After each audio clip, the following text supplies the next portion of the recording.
Yes वैसे revise किया करो आप अपने आप। मैं डिस्कस कर लेता हूँ से। फिर भी आपसे अपेक्षा यही है कि आप खुद से रिवाइज करेंगे। तभी से जरूरत नहीं रिवीजन की, क्योंकि हम खुद कर लेते हैं। मुझे भी लगता है कि आपको कर लेना चाहिए, पर इन्होंने बोला है तो कर देते, कोई बात नहीं। ठीक है, शुरू करते।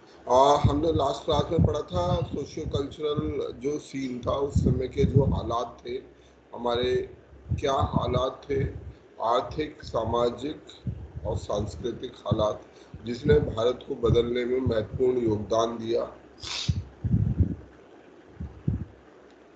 दिल्ली कैसे उद्भव में आई, कैसे दिल्ली बनी, कैसे दिल्ली राजधानी बनी, इस पर हमने पिछली क्लास में चर्चा किया था कि क्या क्या घटनाक्रम था। 1911 का जो दरबार था जिसके बाद दिल्ली को राजधानी बनाया गया। दिल्ली को राजधानी बनाने में दो महत्वपूर्ण आर्किटेक्ट ल्यूटियंस, एडवर्ड ल्यूटियंस और हर्बर्ट बेकर, इनका योगदान है। जो दिल्ली की संरचना है वो जो पाश्चात्य पुराने समय का ग्रीस राज्य था, ग्रीक राज्य, उसकी अवधारणा पर बनाया गया। इसके अलावा जो मुगल स्तूपास हैं, बुद्धिस्ट स्तूपास हैं, उनसे प्रेरणा ली गई है। मुगल आर्किटेक्चर से प्रेरणा ली गई है। लाल बलुआ पत्थर का इस्तेमाल दिल्ली को बनाने में, नई दिल्ली को बनाने में इस्तेमाल किया गया है। हमारे देश में इसके बाद कई सारे ट्राइबल अपराइजिंग्स, हमारे देश में अंग्रेजों के आने के बाद बहुत से जनजातीय विद्रोह शुरू हुए। ये जनजातीय विद्रोह कई कारणों से थे। तो इन जनजातीय विद्रोह में सबसे बड़ा कारण जो था वो जो विदेशी सरकार थी, जो विदेश से आए हुए लोग थे, जो लोकल जमींदार थे, जो परमानेंट सेटलमेंट का सिस्टम या लैंड रेवेन्यू का सिस्टम शुरू किया। इनसे जो जनजातीय समुदाय थे इनकी आपत्ति थी। इनके लिए जो चैलेंज खड़ा हुआ था अंग्रेजी शासन से, वो बहुत बड़ा कारण बना कि ये जनजातीय विद्रोह हुए। एक क्रिमिनल ट्राइब्स एक्ट आया था, उसके कारण फॉरेस्ट एक्ट आया, उसके कारण जनजातियों में अपने अधिकारों के लिए वो अपने अधिकारों की मांग करते थे, अपने अधिकार चाहते थे कि हमारे अधिकार सीमित ना हुए हों, और उनके अधिकारों को सीमित करने के कारण इन जनजातीय लोगों से जो अंग्रेज थे उनका लगातार टकराव हुआ। जो अंग्रेजों की अब समस्या थी जनजातीय लोगों से, वो मुख्यतः थी अपने रेवेन्यू सिस्टम को इंश्योर करना, उसको सुनिश्चित करना कि उनका जो रेवेन्यू का सिस्टम है, उनका जो रेवेन्यू आता है, जो उन्हें शुल्क मिलता है, जो लगान मिलता है, वो बराबर आता रहे। परंतु जो जनजातीय जीवन शैली है उसके कारण ये हो पाना मुमकिन नहीं था।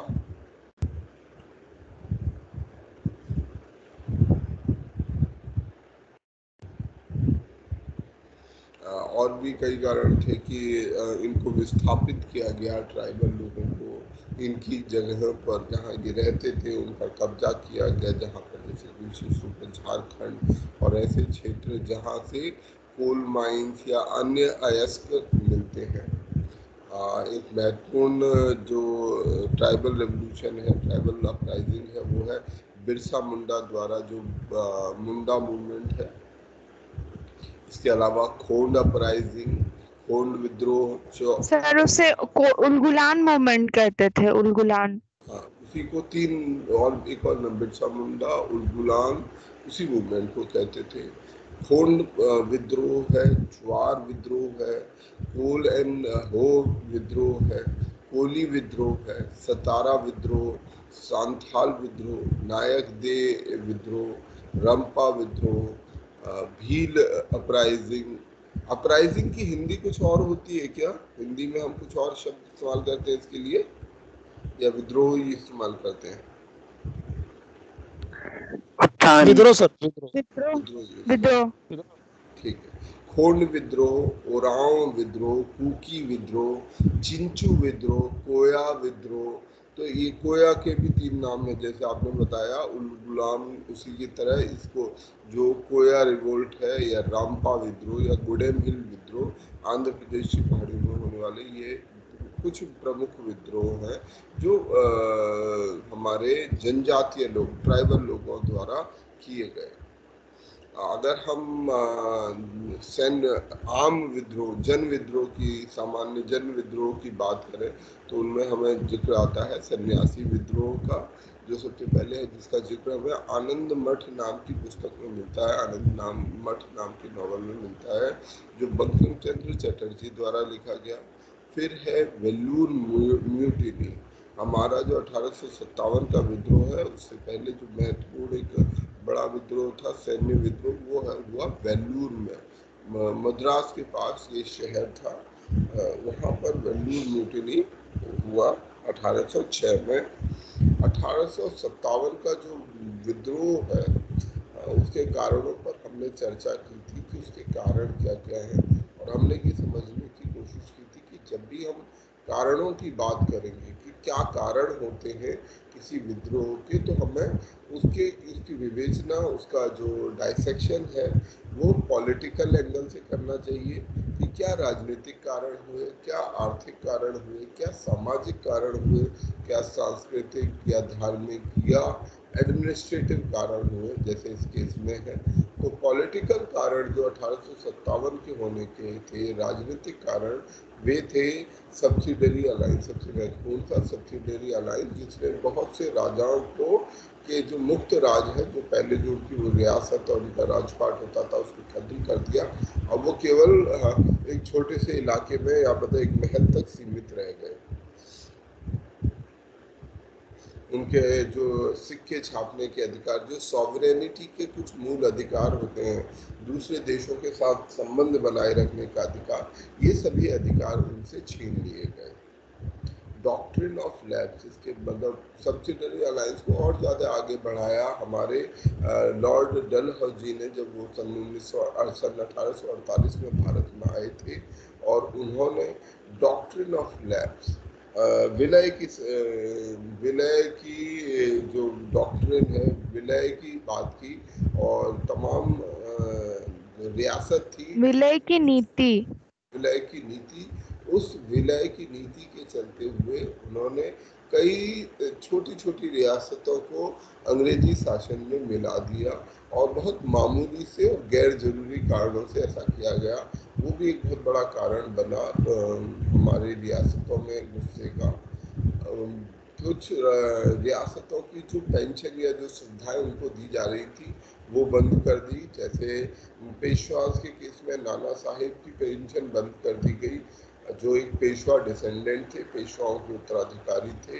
अवध को बिना किसी कारण, इवन जो डॉक्ट्रिन ऑफ लैप्स है उसके लागू ना होते हुए भी, विलय की हड़प की नीति भी ना लागू होते हुए भी इसको हड़प लिया गया।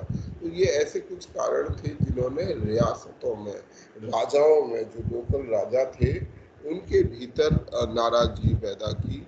आर्थिक कारण जो सबसे महत्वपूर्ण कारण है कि हमारे जो किसान हैं उनके भीतर गहरा विरोध शामिल हुआ, क्योंकि उनके अगेंस्ट बहुत ही ऑपरेसिव नीति लगाई जा रही थी, ऐसी शोषण की नीति उन पर थोपी गई, उनका अत्यधिक शोषण किया जा रहा था। परमानेंट सेटलमेंट की नीति ने भी बहुत नुकसान पहुंचाया। इससे एक जमींदार वर्ग पैदा हो गया, जिस जमींदार वर्ग ने बाकी किसानों को उन्हीं की जमीनों से बेदखल कर दिया, और वो केवल अब किराएदार या बटाईदार बनकर ही रह गए थे।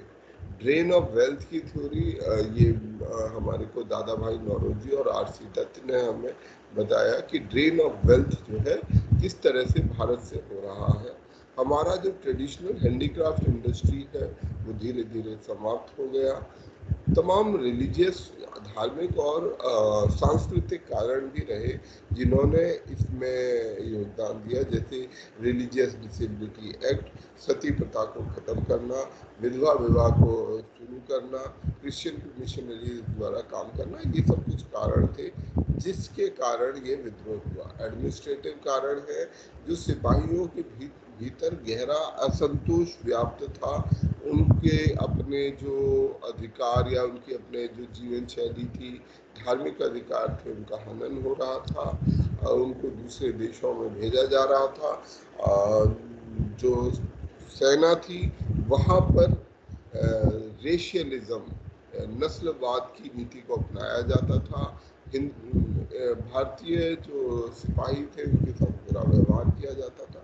ये कुछ कारण थे जिन्होंने सिपाहियों को, सैनिकों को इस युद्ध के लिए तैयार किया। और कुछ इमीडिएट कारण हैं जिनमें ये अफवाहें कि आटे में हड्डी का चूरा मिलाया गया है, जो एनफील्ड राइफल, नई एनफील्ड राइफल उस समय इंट्रोड्यूस की गई थी, उनके कारतूस में चर्बी मिलाई जाती है, जिसे जो गाय की या सूअर की चर्बी होती है, जिससे उनका धर्म भ्रष्ट होता है। और जो भारतीय सैनिकों को विदेश में भेजे जाना, ये सब कुछ महत्वपूर्ण कारण थे जिसके कारण ये विद्रोह शुरू हुआ। ये विद्रोह उसके बाद पहले मंगल पांडे, बैरकपुर में एक घटना घटी जिसमें मंगल पांडे ने अपने ऑफिसर्स के खिलाफ मोर्चा खोल दिया और बाद में उनको फांसी की सजा दी गई। ये मार्च 1857 की घटना है। और 9 मई 1957 को ऐसी ही एक घटना मेरठ में हुई, जहां मेरठ छावनी में वहां के सिपाहियों ने, भारतीय सिपाहियों ने अंग्रेजों के खिलाफ अपना मोर्चा, अपना गुस्सा प्रदर्शन किया और कुछ को मार दिया और वहां पर उनको फिर सजा दी गई। उन्होंने ऑर्डर मानने से मना कर दिया और उनको जेल में डाल दिया गया, 10 साल की जेल दे दी गई, जिसके प्रतिशोध में बाकी सब सिपाही भी इकट्ठे हुए और उन्होंने 10 मई को छावनी पर कब्जा कर लिया। वहां से एक गुट बना के वो लोग दिल्ली में बहादुर शाह जफर के पास आए। बहादुर शाह जफर को, जो समय मुगल राजा थे, उनको निवेदन किया कि आप एक विद्रोह की शुरुआत करें, आप सबको चिट्ठियां लिखें। और अंत में उन्होंने इस विद्रोह का लीडरशिप करने के लिए करना स्वीकार किया और सभी राजाओं को, सभी जो रियासत थी, उन रियासतों को, जो भारतीय रियासत के राजा या नवाब थे, उनको चिट्ठी लिखी, जिसके कारण ये जो विद्रोह था, जो अभी तक एक सैन्य विद्रोह था, वो एक ऑल इंडिया फिनोमेना में बदल गया। अलग अलग जगह पर ये विद्रोह फैला, जैसे कानपुर में इस विद्रोह को नाना साहिब ने लीड किया, लखनऊ में ब्रजेश कादिर और उनकी माताजी बेगम हजरत महल ने लीड किया, झांसी में रानी लक्ष्मीबाई ने लीड किया और तात्या टोपे ने लीड किया, फैजाबाद में अहमदुल्ला शाह ने इसको लीड किया, बरेली में बख्त खान ने, जगदीशपुर बिहार में कुंवर सिंह ने। तो ये कुछ महत्वपूर्ण नेता थे जिन्होंने इस आंदोलन को, इस जो क्रांति थी उसको लीड किया अलग अलग शहरों में। बाद में अंग्रेजों ने इस पर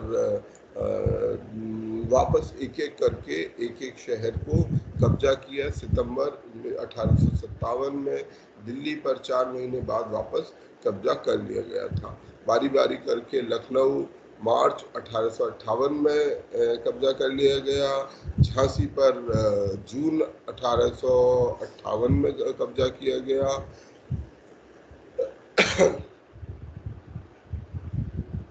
जो इसके कारण रहे फेल होने के, कि कई सारे जो प्रमुख राजा थे उन्होंने इसमें शामिल होने से मना कर दिया। बहादुर शाह जफर कोई ऑर्गेनाइज और एफिशिएंट लीडर नहीं थे। कई सारे मनी लैंडर्स ने अंग्रेजों का साथ दिया, जमींदारों ने अंग्रेजों का साथ दिया। जो ये आंदोलन, जो क्रांति थी, वो ऑल इंडिया फिनोमिना नहीं बन पाई, बल्कि जो हिंदी हार्टलैंड है वहीं तक सीमित रही। इस जो क्रांति हुई, इस क्रांति के बाद में बड़े बदलाव आए और अंग्रेजी शासन ने बड़े बदलाव किए भारत के भीतर में।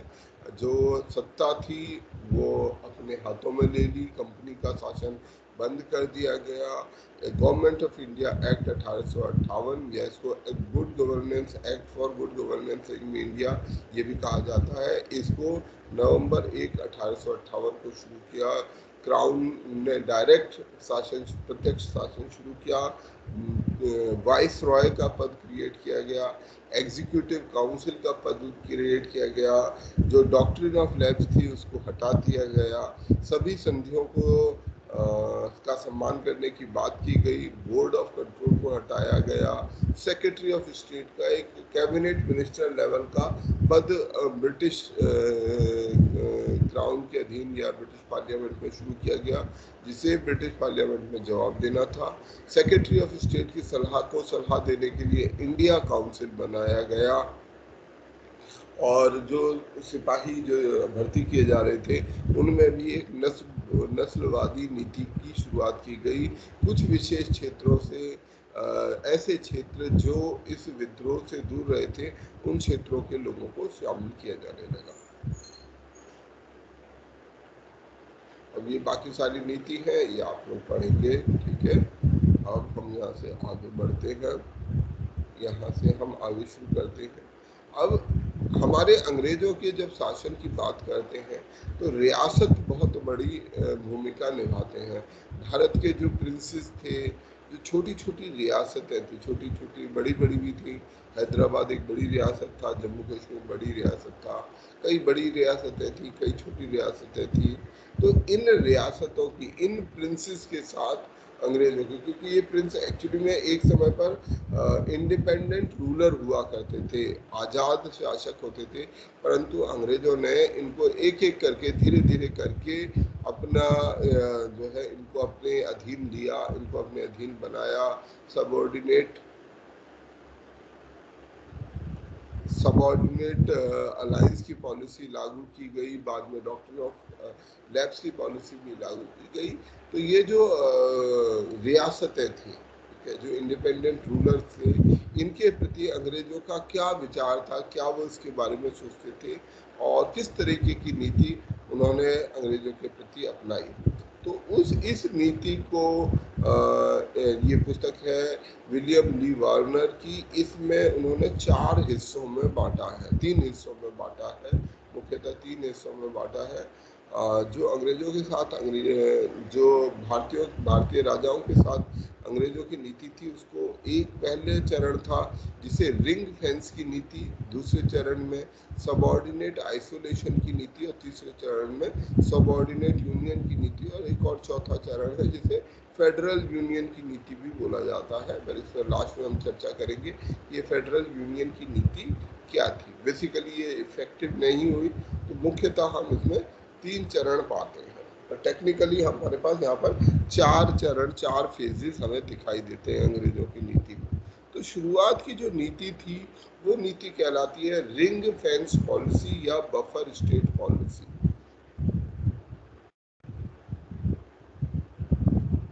रिंग फेंस पॉलिसी या बफर स्टेट पॉलिसी, ये वो समय था जब जो अंग्रेजी शासन जो है 1765 से लेकर 1813 तक बहुत कमजोर था, वो बहुत मजबूत शासन नहीं था, बल्कि अंग्रेजी शासन कुछ 3 पॉकेट्स तक ही सीमित था, जैसे कलकत्ता, मद्रास और बॉम्बे, इन पॉकेट्स में कंसर्न था। और इस समय जो ब्रिटिश उद्देश्य था कि अपना जो अभी हमारा जो शासन है, जो अभी बहुत बाल्यावस्था में है, बहुत छोटा है, शुरुआत में है और वो स्ट्रॉन्ग नहीं है बड़ी टेरिटरी से, बड़ी शक्तियों से लड़ने के लिए, तो ऐसे में इसने लार्जली नॉन इंटरवेंशन की पॉलिसी अपनाई कि हम अपने आसपास एक बफर स्टेट क्रिएट करते हैं। बफर स्टेट का कंसेप्ट होता है कि हमारा ये राज्य है, जैसे हमने शायद एक बार और क्लास में डिस्कस किया था, यदि मेरा ये राज्य है और मैं अपने देश को, राज्य को सुरक्षित रखना चाहता हूँ बाहर के हमलों से, तो मुझे क्या नीति अपनानी चाहिए कि भाई मैं अपने दुश्मनों से बचने के लिए एक बफर रखूं, ठीक है, मेरे आसपास ये छोटे से राज्य हैं, छोटे बड़े जैसे भी हों, पर अगर मुझ पर कोई हमला करना चाहेगा, कहीं मुझ पर बाहर से कोई हमला करना चाहता है, तो पहले मुझे इन टेरिटरी से गुजरना होगा। ये एक प्रकार से बाढ़ का काम करेंगे, बाढ़ का, कि अगर कोई हम पर हमला करे या हमारे पर हमें नुकसान पहुंचाना चाहे, तो एक फेंस होती है जो हम अपने खेत में, खलियान में, घर के आसपास एक बाड़ लगाते हैं, जिस बाढ़ से हम प्रोटेक्ट करते हैं कि कोई जानवर, कोई और दूसरी ऐसी चीज जो हम ना चाहते हो वो हमारे उसमें प्रवेश ना करे। तो ये जो रिंग फेंस की नीति या बफर स्टेट की पॉलिसी, बफर का मतलब होता है कि यदि कोई, हम केमिस्ट्री में बफर का इस्तेमाल करते थे कि केमिस्ट्री में एक बफर बनाया जाता है, तो यदि वो बफर रहता है तो बफर में अगर आप एसिड डालेंगे या बेस डालेंगे तो वो कुछ हद तक उसे एब्जॉर्ब कर लेता है और उसके पीएच को चेंज नहीं होने देता। पीएच जो होता है वो हमारा मोर और लेस सेम रहता है, बेशक एसिड की मात्रा थोड़ी बढ़ा दी जाए या बेस की मात्रा थोड़ी घटा दी जाए। जो लोग पीएच के कंसेप्ट को समझते हैं, अगर आप लोगों को भी याद होगा, स्कूल में आपने भी पढ़ा होगा, तो ये बफर होता है जो हमारे को जो हमें बचाता है पीएच के वेरिएशन से। तो ये बफर होता है। तो इसी तरीके की बफर स्टेट का एक अपने आसपास एक सुरक्षा के घेरे का कंसेप्ट, इस समय रिंग फेंस का कंसेप्ट अंग्रेजों ने 1813 तक मोटा मोटे तौर पर अगर कहें तो अपने आसपास एक मेंटेन किया। बाद में वेल्लेस्ली के समय वेल्लेस्ली ने अपनी जो नीति थी उसमें बदलाव किया, अंग्रेजों की नीति में बदलाव किया और सब्सिडरी अलायंस की नीति को लागू किया। अब ये सब्सिडरी अलायंस की नीति लागू हो जाने के बाद जो बदलाव आया वो आया कि अब जो नीति अपनाई जाने लग रही वो थी सबऑर्डिनेट आइसोलेशन की। ठीक है, वेल्लेस्ली के बाद के जो शासक थे वो ज़्यादा अग्रेसिव थे, ज़्यादा लड़ाकू या ज़्यादा अग्रेसिव नीति को फॉलो करते थे, ज़्यादा एक्टिव नीति को फॉलो करते थे और धीरे धीरे इन्होंने जो है जो अपने आसपास के जो शासन थे, जो राज्य थे, रियासतें थी, उनको सबऑर्डिनेट बनाने का काम कर दिया गया। ठीक है, उनको अपने अधीन, उनको उनका एग्जिस्टेंस रहा, उन रियासतों को पूरी तरीके से मिटाया नहीं गया, परंतु उनको अधीन बना लिया गया, अपने अधीन कर दिया गया, जिससे कि स्टेट अपने लिए, जो राज्य थे वो अपने लिए वॉर डिक्लेयर नहीं कर सकते थे। इस नीति के अंदर में ये अपने लिए वॉर डिक्लेयर नहीं कर सकते थे, दूसरे राज्यों के साथ संबंध स्थापित नहीं कर सकते थे, यूरोपियंस को अपने लिए एम्प्लॉय नहीं कर सकते थे, ये सब कुछ काम वो नहीं कर सकते थे।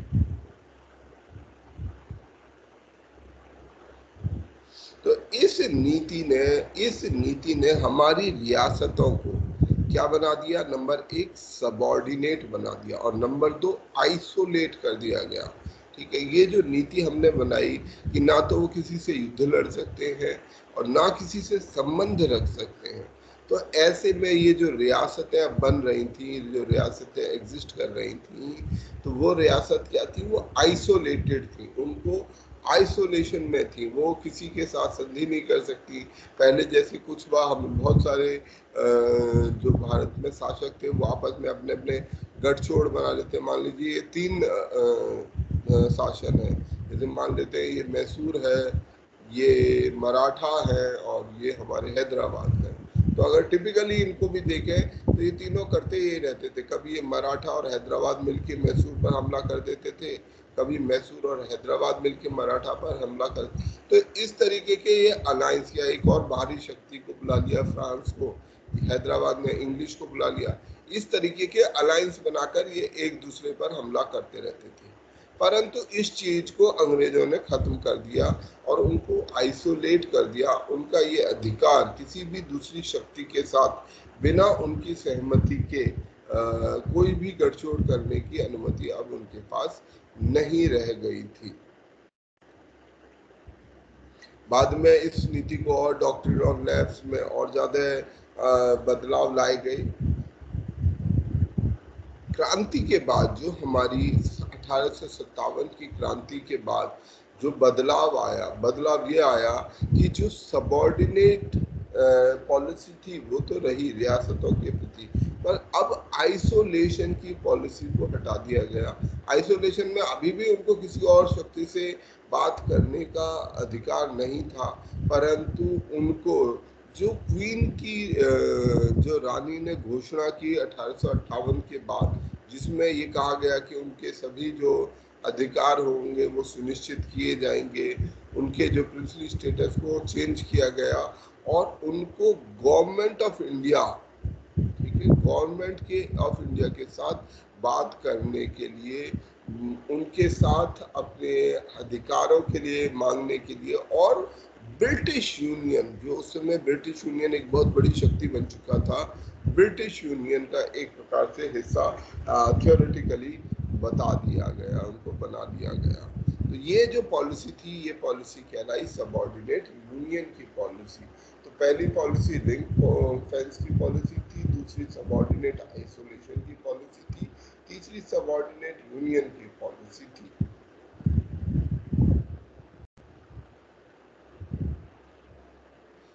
इसके बाद एक और इस पॉलिसी में बदलाव आया था, वो था चैम्बर ऑफ प्रिंसेस। 1921 में एक इंस्टीट्यूशन बनाया गया, चैम्बर ऑफ प्रिंसेस, जिसके जरिए से जो प्रिंसेस है, जो रियासत है, वो आपस में एकजुट हो सकती थी। इसमें 120 रियासतों को आपस में एकजुट किया। इसके बाद 1935 का एक्ट जब हम पढ़ेंगे तब भी हम इस चर्चा को करेंगे कि जब 1900 अगला बड़ा बदलाव आया इस क्रांति के बाद, 1857 की क्रांति के बाद 1935 में जब भारत में एक प्रकार का फेडरलिज्म, फेडरल सिस्टम जो है, फेडरल सिस्टम उम्मीद है हम सब लोग समझते होंगे, एक पॉलिटिकल सिस्टम होता है फेडरल सिस्टम। हिंदी में हम इसको बोलते हैं क्या बोलते हैं हिंदी में? राज्यों का संघ, संघीय, संघीय नीति, संघवाद सर, संघीय नीति। जो स्टेट होता है, जो कोई भी राज्य होता है, देश होता है, नेशन होता है, वो नेशन हमेशा छोटी छोटी यूनिट से मिलके बना होता है, छोटे छोटे स्टेट से मिलके बना होता है। और इन अपने अपने, जैसे भारत नेशन की बात करें तो कितने स्टेट है हमारे देश में? 29 है अभी? 29 है सर। 28 सर। 28 है सर 28 बड़ा कंफ्यूजन है यार, 28 29 में। मैं सोच रहा था मैं ही कंफ्यूज हूँ। सर 28 है सर, 28 ही है। 8 या 9? 28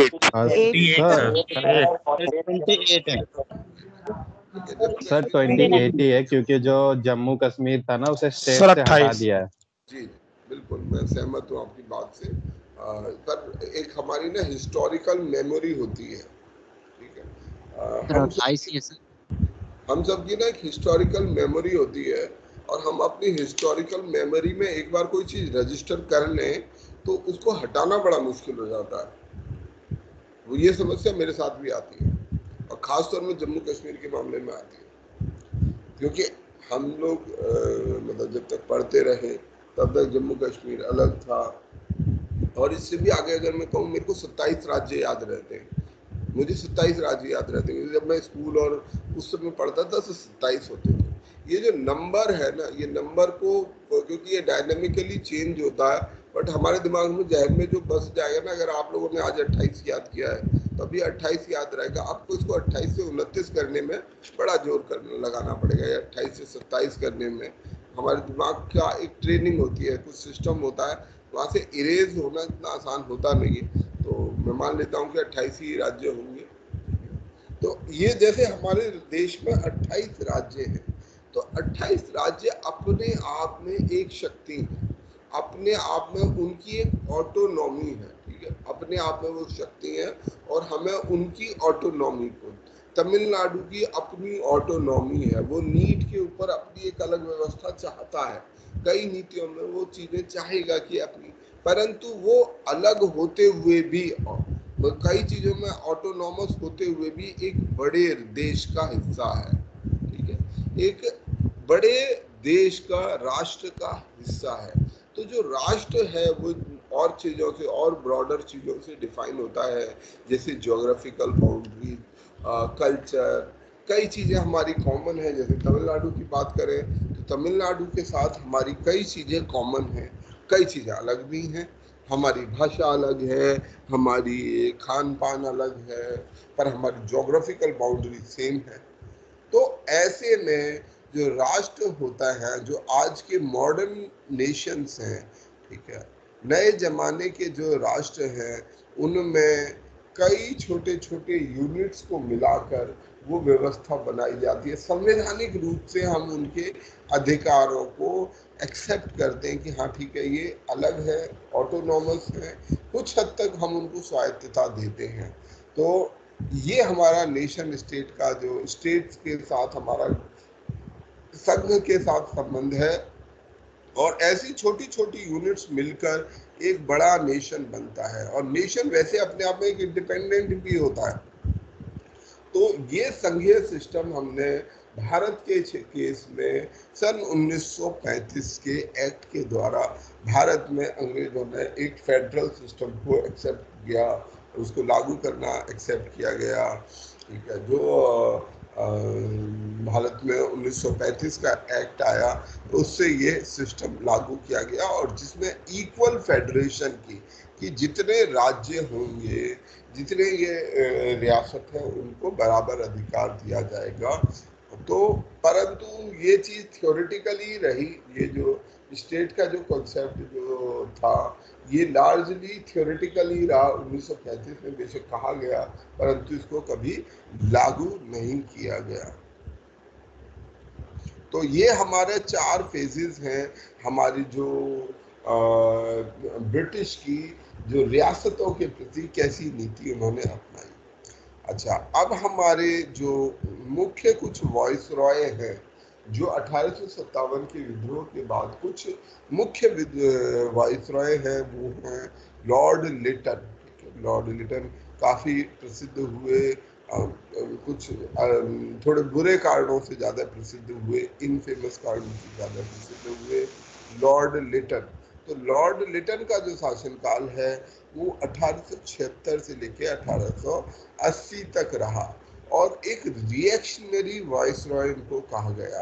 रिएक्शनरी वॉइस रॉय, इनकी जो नीतियां थी वो कंजर्वेटिव थी, बहुत कंजर्वेटिव अप्रोच वाली थी, और इल डिजाइन, नॉट प्रॉपर थी, मतलब गलत तरीके की जो इनकी नीतियां थी।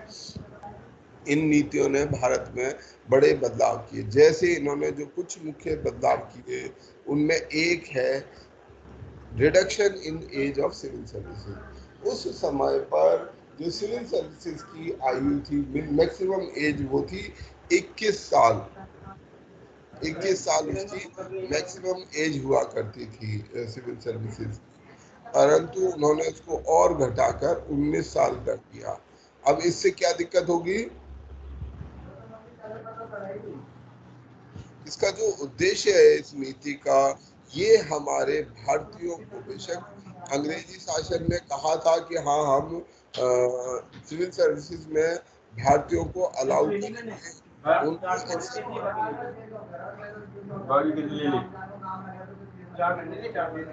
हमारे जो महानुभाव है, जो अपना माइक्रोफोन ऑफ कर रहे हैं, कृपया करके अगर हमारे कोई साथी ऐसे पहचान लिया करे तो बताएं, और अगर कोई बार बार करता है तो उनमें उनकी हम पहचान कर लेते हैं।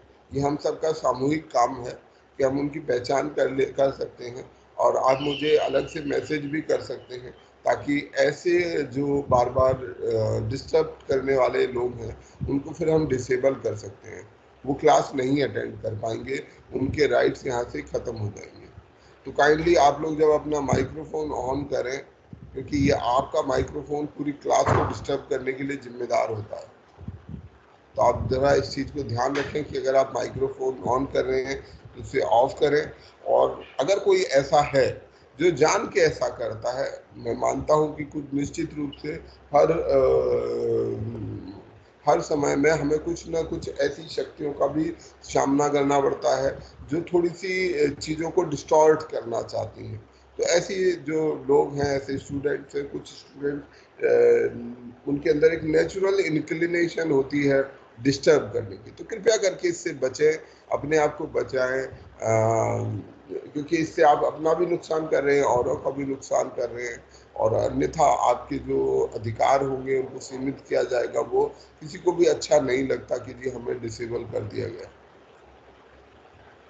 अच्छा, हम अपने जो वाइस रॉय की बात कर रहे थे, लॉर्ड लिटन हमारे सवालों में भी पूछे जाने वाले, सबसे ज़्यादा बार पूछे जाने वाले गवर्नर जनरल हैं। तो लॉर्ड लिटन ने क्या किया, जो सिविल सर्विसेज की एज है उसे 21 से 19 साल कर दिया। अब जो 21 से 19 साल कर दिया जाना, क्योंकि जो ये इम्तिहान है ये वैसे ही, क्योंकि इंडियन एजुकेशन सिस्टम थोड़ा सा पीछे होता था, भारतीय जो है पहले ही लेट पढ़ाई कर पाते थे, उनकी एजुकेशन पीछे थी, और इस नीति का उद्देश्य था कि भारतीय लोग, भारतीय बच्चे सिविल सर्विसेज में एंटर ना कर पाए।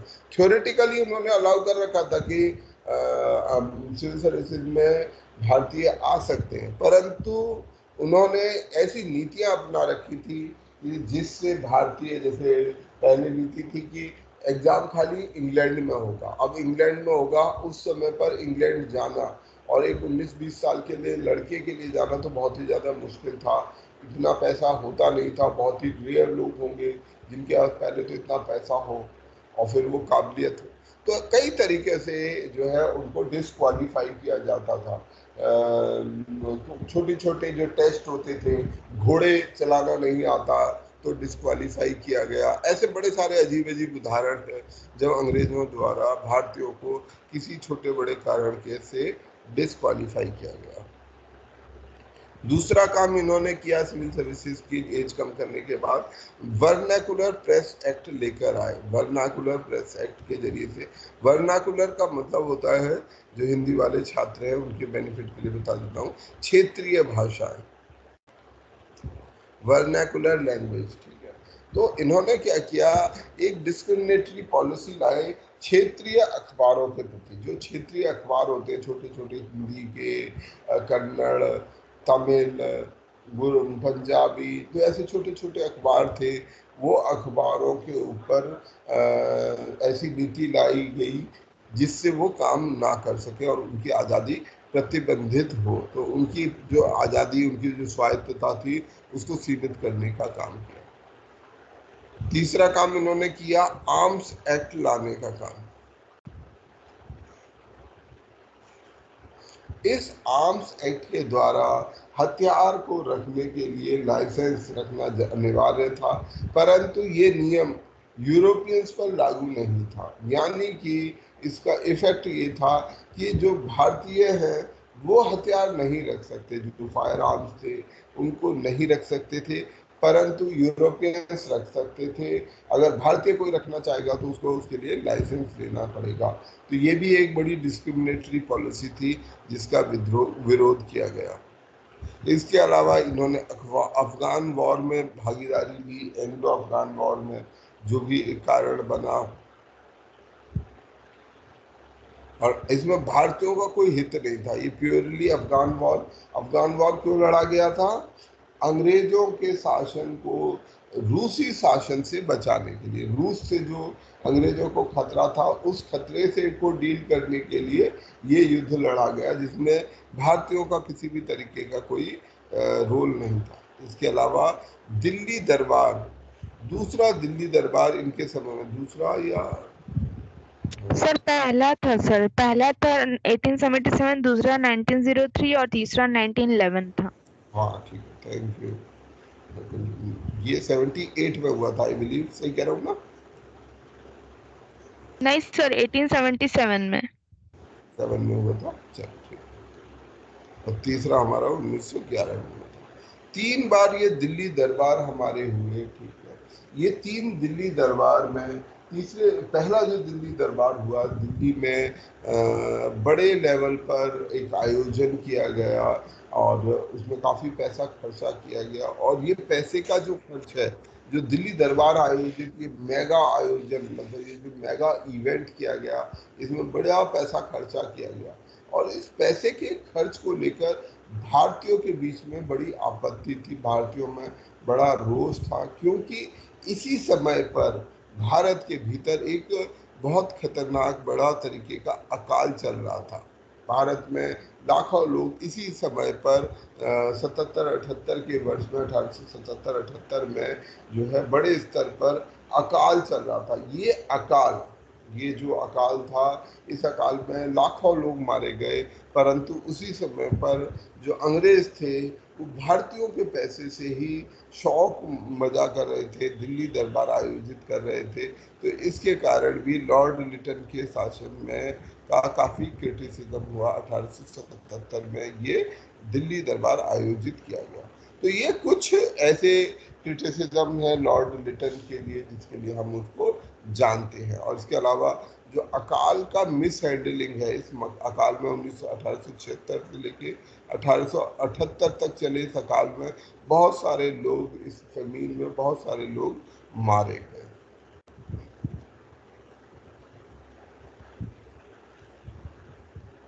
इसके बाद जो है लॉर्ड लिटन के बाद लॉर्ड रिपन आए।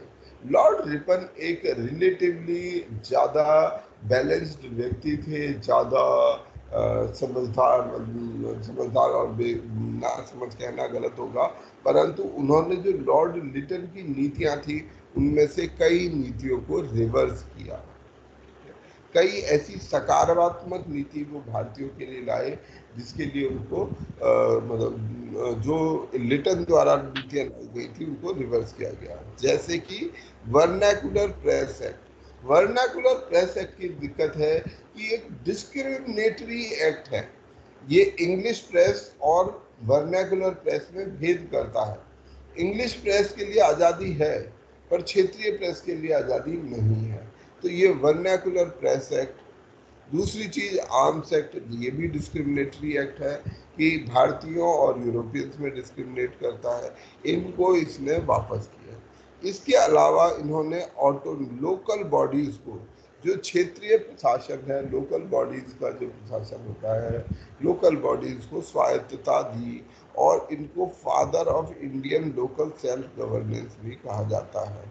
Father of Indian local self governance. Local self governance जो सेंट्रलाइजेशन को खत्म करता है और सेल्फ गवर्नेंस की, स्वशासन की ओर ले जाने की, उस तरीके का स्वशासन की बात नहीं कर रहा, परंतु जैसे स्वशासन का मतलब लोकल बॉडीज का मतलब होता है म्यूनिसिपैलिटीज।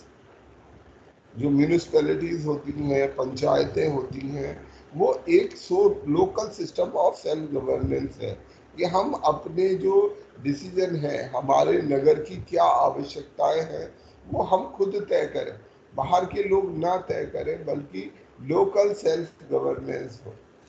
इसमें आज़ादी की बात नहीं है, परंतु लोकल अधिकार जो है उनकी बात है।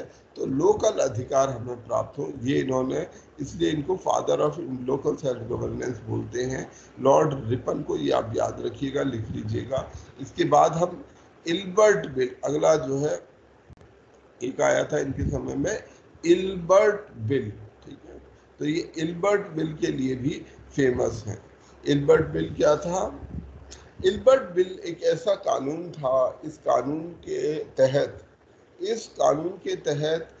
इससे पहले एक सिस्टम था कि जो भारतीय जज थे, जो इंडियन जज बन जाते थे, इंडियन लोग अगर जज बन जाते थे, तो उनको ये अधिकार नहीं था कि वो यूरोपियंस के केस को सुन सके। जो यूरोप मूल के या ब्रिटिश लोग थे या यूरोपियन मूल के लोग थे, वो उनका केस इंडियन जज नहीं सुन सकते थे, उनको ये ट्राई नहीं कर सकते थे। यूरोपियन का केस यूरोपियन जज ही सुन सकता था। इंडियन का केस यूरोपियन जज दोनों के केस सुन सकता था, परंतु इंडियन जज यूरोपियन लोगों का केस नहीं सुन सकता था। तो एक प्रकार से ये अपमानजनक और डिस्क्रिमिनेटरी पॉलिसी थी जो पहले लागू थी। तो रिपर ने इसको रिवर्ट करने की कोशिश की, उन्होंने कोशिश की कि इसको हटाया जाए, ये सिस्टम ठीक नहीं है। अगर एक कोई जज है तो इसका कोई फर्क नहीं पड़ना चाहिए कि वो किसका केस सुन रहा है, क्या वो भारतीय है, क्या कोई वो विदेशी मूल का व्यक्ति है। तो ये जो है इल्बर्ट विल लाया गया। इस इल्बर्ट विल का जो इंग्लिश प्रेस थी, जो अंग्रेज लोग थे, यूरोपीय लोग थे, उन्होंने बड़ा विरोध किया। तो ये जो कंट्रोवर्सी कहलाई, ये कहलाई इल्बर्ट विल कंट्रोवर्सी। हमारे अगले जो महत्वपूर्ण वाइसरॉय हैं वो है लॉर्ड कर्जन। लॉर्ड कर्जन 1899 में भारत में आए और 1905 तक रहे, और ये भी एक तरह से रिएक्शनरी वाइसरॉय कहे जा सकते हैं। रिएक्शनरी की हिंदी क्या हो सकती है? कोई अगर सही हिंदी बता सके तो बताएं। अच्छा, मैं जब तक आप लोग कोई सोच रहे हैं मैं तब तक आगे बढ़ता हूँ। इन्होंने एक क्या चीज? आक्रमणकारी। आक्रमणकारी, ओके। मैं थोड़ा डिसएग्री करूंगा, मैं सहमत नहीं हूँ कि आक्रमण है तो अटैकर होता है। सर प्रतिक्रिया। सर आक्रमणकारी। प्रतिक्रियावादी सर, प्रतिक्रियावादी ज्यादा है। प्रतिक्रियावादी। तो मतलब ऐसा आदमी जो रिएक्शनरी, वैसे ये भी पूरी तरीके से सही नहीं है, इसलिए मैं इसकी हिंदी को नहीं याद कर रहा हूँ, क्योंकि प्रतिक्रियावादी भी रिएक्शनरी होता है। क्या छोड़ देते हैं, अभी हिंदी के डिस्प्यूट में नहीं जाते। आप लोग मतलब समझ गए होंगे रिएक्शनरी क्या होता है। तो इन्होंने जो है हमारे लॉर्ड कर्जन ने जो महत्वपूर्ण बदलाव लाए वो थे ऑफिशियल सीक्रेसी एक्ट, ठीक है, पार्टीशन ऑफ बंगाल, इनका जो दूसरा महत्वपूर्ण काम था। इसके अलावा इनके समय में बंगाल म्यूनिसिपैलिटी एक्ट, इसके अलावा कई अच्छी चीजें भी हुई हैं। 1903 में दिल्ली दरबार आयोजित किया गया, जो दूसरा दिल्ली दरबार था वो इनके समय में, लॉर्ड कर्जन के समय में आयोजित किया गया। एक नया राज्य बनाया गया, north west frontier province, NWFP बनाया गया इनके समय पर। इनके समय पर भी देश में फमीन, जो अकाल था, वो लागू हुआ। इन्होंने एक पुलिस एक्ट बनाया और CID की स्थापना इनके समय पर हुई, ठीक है। CID जो आज हम एक सीरियल भी आता है ना CID, तो CID जो होता है उसकी स्थापना इनके ही इस पुलिस एक्ट के आधार पर की गई। भारत की में पुलिस व्यवस्था को रीऑर्गेनाइज करना, किसानों के कर को थोड़ा सा कम करना, ये कुछ उनके पॉजिटिव काम है। एग्रीकल्चर में इनके इम्पोर्टेंट काम है। एग्रीकल्चर में agriculture and agriculture department of agriculture बनाना और एग्रीकल्चर रिसर्च इंस्टीट्यूट बनाना, आर्कियोलॉजी डिपार्टमेंट बनाना, इंपीरियल लाइब्रेरी स्थापित करना, ये इनके कुछ महत्वपूर्ण काम है। एग्रीकल्चर वाला ये क्वेश्चन भी आ चुका है UPSC में। डिपार्टमेंट ऑफ एग्रीकल्चर की स्थापना की इन्होंने, और भारत में शुरुआती जो एग्रीकल्चर रिसर्च है उसके लिए एग्रीकल्चर रिसर्च इंस्टीट्यूट की स्थापना लॉर्ड कर्जन के द्वारा की गई। तो ये लॉर्ड कर्जन के कुछ महत्वपूर्ण काम है। लॉर्ड कर्जन को हम अभी और विस्तार से पढ़ेंगे। विशेष रूप से इनका जो पार्टीशन ऑफ बंगाल था, ये जो नीति थी जिसने काफ़ी प्रभाव डाला भारत के ऊपर, इसको हम बाद में पढ़ेंगे। तो इन्होंने क्या क्या किया? इन्होंने पुलिस एक्ट लाए, ऑफिशियल सीक्रेसी एक्ट लाए, पार्टीशन ऑफ बंगाल किया, म्यूनिसिपैलिटी एक्ट आए, दिल्ली दरबार का आयोजन किया, नॉर्थ वेस्ट फ्रंटियर प्रोविंस की स्थापना की, और क्या महत्वपूर्ण है, डिपार्टमेंट ऑफ एग्रीकल्चर की स्थापना की, एग्रीकल्चरल रिसर्च इंस्टीट्यूट जो बाद में वो पूसा इंस्टीट्यूट बना, वो आर्कियोलॉजिकल डिपार्टमेंट की स्थापना की। तो ये कुछ महत्वपूर्ण बदलाव लॉर्ड कर्जन के समय हुए हैं। सर ये ऑफिशियल सीक्रेसी एक्ट क्या था? ऑफिशियल सीक्रेसी एक्ट ये था कि कोई भी जो भी सरकारी कागज है, ठीक है, सरकार का कोई भी कागज है, सरकारी कोई भी डॉक्यूमेंट है, वो किसी के साथ, पब्लिक के साथ शेयर नहीं किया जा सकता, बाहर के किसी व्यक्ति के साथ शेयर नहीं किया जा सकता। और यदि कोई ऐसा करता है तो उस पर को कड़ी सजा दी जा सकती है।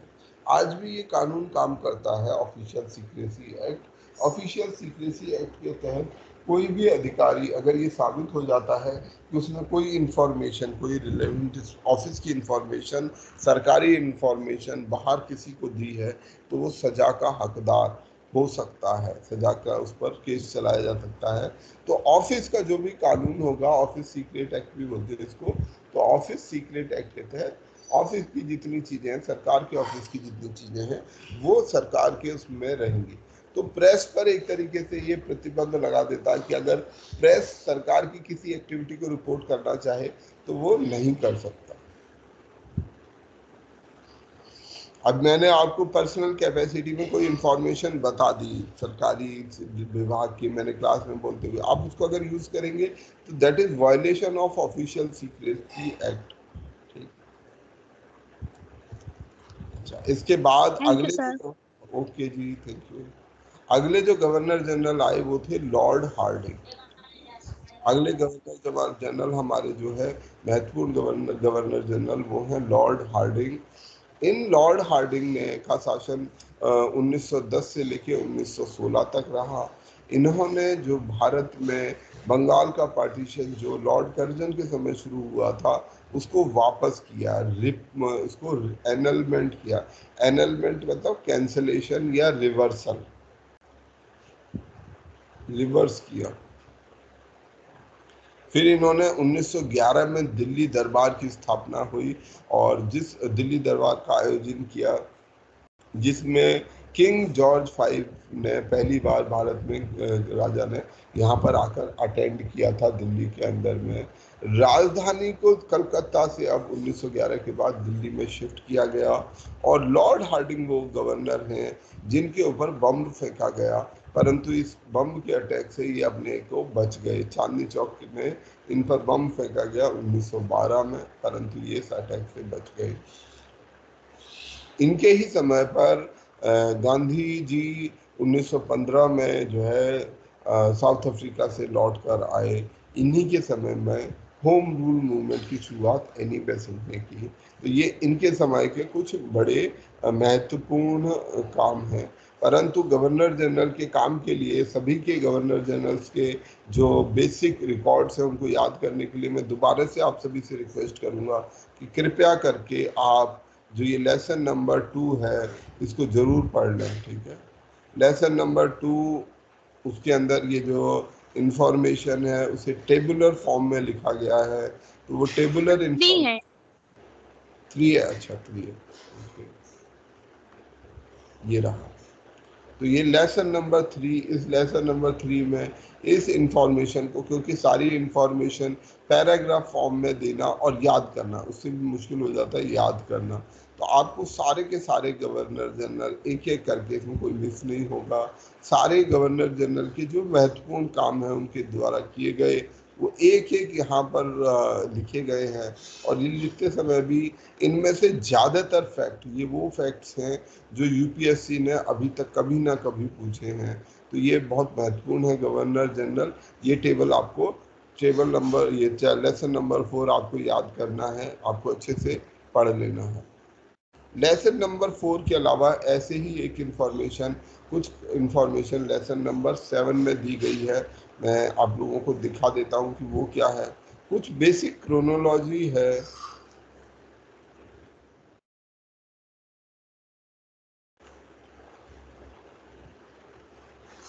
भारत के अंदर में जो कुछ इवेंट्स हैं उनकी समरी है ये, कि भारत के अंदर में कुछ महत्वपूर्ण इवेंट क्या क्या हुए, तो उनकी हिस्टोरिकल टाइमलाइन के साथ, क्योंकि हिस्ट्री में समय को याद रखना, डेट्स को याद रखना भी महत्वपूर्ण हो जाता है। कभी कभी हम गलत कर जाते हैं, कभी कभी मैं भी खुद ही गलत कर देता हूँ, 77 78 कर देता हूँ। तो आप लोग कम से कम ऐसा ना करें, इसके लिए ये एक वो बनाया गया है, आप इसको देख लें। कि मैं आपके साथ कुछ चीज़ें रिवाइज भी कर लेता हूँ। 1707 में औरंगजेब का देहांत हुआ, औरंगजेब की डेथ हुई। 1708 में गुरु ग्रंथ साहिब जो है सिख के गुरु बन गए। जो सिख परंपरा है, सिख परंपरा में 10 गुरु हैं। जो सिख धर्म है, सिख परंपरा है, उसमें 10 गुरु हैं। और 10वें गुरु के बाद ये कहा गया कि जो गुरु ग्रंथ साहिब हैं, जो ये जितने हमारे गुरु हैं, इन गुरुज की जो सेइंग्स हैं, इनकी जो वाणी है, उसको रिकॉर्ड किया गया गुरु ग्रंथ साहिब में। और ये गुरु ग्रंथ साहिब ही हमारा गुरु होगी। अब हम किसी ह्यूमन गुरु को नहीं मानेंगे, किसी इंसान को गुरु नहीं मानेंगे, बल्कि हम गुरु ग्रंथ साहब को ही अपना गुरु मानेंगे। फिर उसके बाद में 1720 में बाजीराव वन साहू महाराज के द्वारा अपने पेशवा मिनिस्टर साहू महाराज को इनको मराठा लीडर के तौर पर इनका अपॉइंटमेंट किया गया। 1756 में जो ब्लैक होल ट्रेजेडी है, जिसके कारण बाद में जो पलासी का युद्ध भी शुरू हुआ, ब्लैक होल ट्रेजेडी जिसकी बात हमने की थी, जिसमें जो बंगाल का नवाब था, क्या नाम था उसका, नवाब सिराजुद्दौला। सिराजुद्दौला ने फोर्सफुली कई सारे अंग्रेजों को एक छोटे से कमरे में बंद करा दिया था, जिसमें से कई लोगों की डेथ हो गई। तो ये एक कारण बना भारतीयों का और ब्रिटिश ऑल्टरकेशन का, उनके झगड़े का एक कारण, महत्वपूर्ण कारण बना। 23 जून 1757 वो दिन है जब बैटल ऑफ पलासी हुई और कंपनी के शासन की इस दिन से शुरुआत हुई भारत में। इस समय 1757 से लेकर 1858 तक हमारी जो कंपनी थी अब शासन में आई। फिर हमारा थर्ड कर्नाटिक वॉर 1758 में, 1759 में फ्रांसीसी भारत में आए और 1954 तक रहे। 1760 में मराठाज ने जो निज़ाम था, हैदराबाद का राजा नवाब जो था निज़ाम, हैदराबाद के निज़ाम को अच्छी तरीके से हराया, पूरी तरह से हराया। और 1760 में मराठा शक्ति जो है अपने ज़ेनिथ मतलब हाईएस्ट पीक पर, जो सबसे स्ट्रॉन्ग, सबसे बड़ी शक्ति मराठा बने, वो बने 1760 में इस युद्ध के बाद। बैटल ऑफ वांडीवाश में जो ब्रिटिश ट्रूप्स थी उन्होंने फ्रांसीसियों को हरा दिया। 1761 में थर्ड बैटल ऑफ पानीपत, ये मेरे कुछ टेक्स्ट गायब हो रहा है,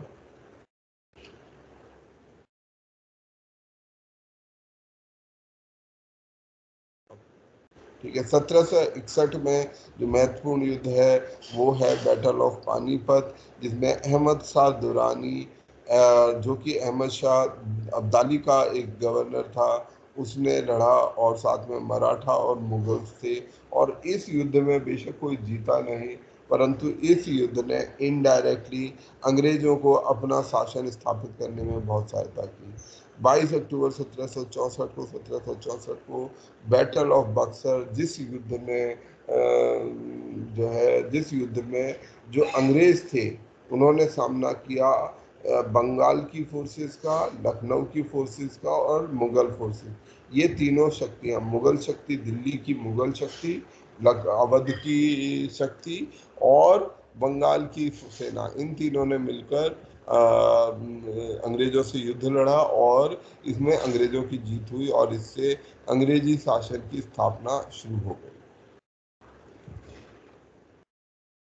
इसके बाद 1767 में हमारा पहला एंग्लो मैसूर वॉर शुरू हुआ। 1771 में मराठाज ने वापस दिल्ली पर कब्जा किया, नॉर्थ इंडिया पर, क्योंकि इस समय नॉर्थ इंडिया ओपन था। 1773 में रेगुलेटिंग एक्ट आया, वॉरेन हास्टिंग जो है गवर्नर जनरल ऑफ बंगाल बनाए गए, chief justice of Maratha empire, ये कोई पास खत्म हो गए, इसको छोड़ सकते हैं। 1775 में पहला एंग्लो मराठा वॉर हुआ। फिर ये कुछ फैक्ट्स हैं, मैं स्किप कर रहा हूँ। 1780 में सेकेंड एंग्लो मैसूर वॉर पहला हुआ 1767 में, यानी 67 में। फिर हुआ 1780 में दूसरा एंग्लो मैसूर वॉर और 1784 में ये वॉर खत्म हुआ विद ट्रीटी ऑफ मैंगलोर। ठीक है। इस युद्ध में एंग्लो मैसूर वॉर में दोनों पक्ष अंग्रेज और मैसूर बराबरी पे रहे। 1786 में बंगाल में ये डिस्ट्रिक्ट कलेक्टर का सिस्टम शुरू किया गया और उनको रेवेन्यू कलेक्ट करना और रेवेन्यू सेटल करना, इन दोनों का काम दिया गया। रेवेन्यू कलेक्टर, डिस्ट्रिक्ट कलेक्टर उनको बनाया गया। 1779 में तीसरा एंग्लो मैसूर वॉर शुरुआत हुई और ये तीसरा एंग्लो मैसूर वॉर 1792 तक चला। इस वॉर में मैसूर की हार हुई, परंतु मैसूर पूरी तरीके से अभी खत्म नहीं हुआ। 1798 में एंग्लो मैसूर वॉर शुरू हुआ और 1799 में ये वॉर खत्म हुआ, जिसमें टीपू सुल्तान की डेथ हो गई और वापस वोडियार डायनेस्टी को, मैसूर की एक वोडियार डायनेस्टी थी पुरानी, उसको ईस्ट इंडिया कंपनी द्वारा यहाँ पर स्थापित कर दिया गया। 1800 में नाना फडणवीस की डेथ हुई।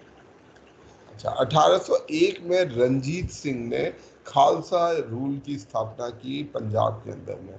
खालसा जो रूल था, खालसा पंथ बन गया बाद में एक, वो अलग है, परंतु खालसा पंथ पर ये खालसा शासन, खालसा रूल की स्थापना 1801 में रंजीत सिंह द्वारा की गई और खालसा आर्मी ने कश्मीरी पंडित और इस क्षेत्र को आज़ाद कराया। 1803 में दूसरा एंग्लो मराठा वॉर शुरू हुआ। पहला एंग्लो मराठा वॉर कब हुआ था? 1775 में हमारा पहला एंग्लो मराठा वॉर हुआ। एंग्लो मराठा, एंग्लो समझ रहे हैं ना सभी लोग, किसी को कंफ्यूजन तो नहीं है? एंग्लो मतलब English, Anglo English, Anglo Mysore मतलब इंग्लिश और मैसूर, एंग्लो मराठा इंग्लिश और मराठा, एंग्लो फ्रेंच इंग्लिश और फ्रेंच। तो जहां भी एंग्लो शब्द आए वहां पर क्लियर रहिएगा, एंग्लो मतलब इंग्लिश। तो 1803 में दूसरा एंग्लो मराठा वॉर शुरू हुआ और 1805 तक ये युद्ध चालू रहा। 1806 में हमने पहले सुबह पढ़ा था कि वेल्लूर में सैन्य विद्रोह, पहला सैन्य विद्रोह इसको कह सकते हैं, ये शुरू हुआ। 1809 में ईस्ट इंडिया कंपनी ने अमृतसर के रंजीत सिंह के साथ अपनी एक संधि 1809 में की। 1814 में राजा राम मोहन रॉय ने आत्मीय सभा की स्थापना की। 1817 में तीसरा एंग्लो मराठा वॉर शुरू हुआ। तो 3 एंग्लो मराठा वॉर हो गए, पहला 1775 में, दूसरा 1803 से 1805 तक और तीसरा 1817 से 18 तक। तो ये 3 एंग्लो मराठा वॉर हुए। एंग्लो मैसूर वॉर हो गए। एंग्लो मैसूर वॉर में पहला 1767, 1780 में, दूसरा 1780 से 84 तक, तीसरा 1789 से लेके 92 तक और चौथा हुआ 1799 में। तो ये 4 एंग्लो मैसूर वॉर हो गए, ये 3 एंग्लो मराठा वॉर हो गए। हिंदू कॉलेज की स्थापना की गई इसी समय 1817 में। और 1818 का ये जो एंग्लो मराठा वॉर था, इसने पूरी तरीके से मराठा शक्ति को खत्म कर दिया। इसने ईस्ट इंडिया कंपनी को पूरी तरह, क्योंकि आखिरी जो बड़ी शक्ति भारत के अंदर थे वो मराठास थे और मराठास को काबू करने के बाद इस समय पर मैसूर खत्म हो चुका था, मैसूर हार चुका था। 1709 में निज़ाम ऑफ हैदराबाद ने सब्सिडरी ऑफ अलायंस अपना लिया था। अवध वगैरह पहले ही निपट चुके थे। बाकी सभी राज्यों ने या तो सब्सिडरी अलायंस में चले गए थे या फिर उन पर डायरेक्टली ब्रिटिश एम्पायर ने कब्जा कर लिया था 1818 तक। और इसके बाद जो है केवल 2 क्षेत्र रह गए थे, सिंध और पंजाब, जो अंग्रेजों के हाथ से बाहर थे।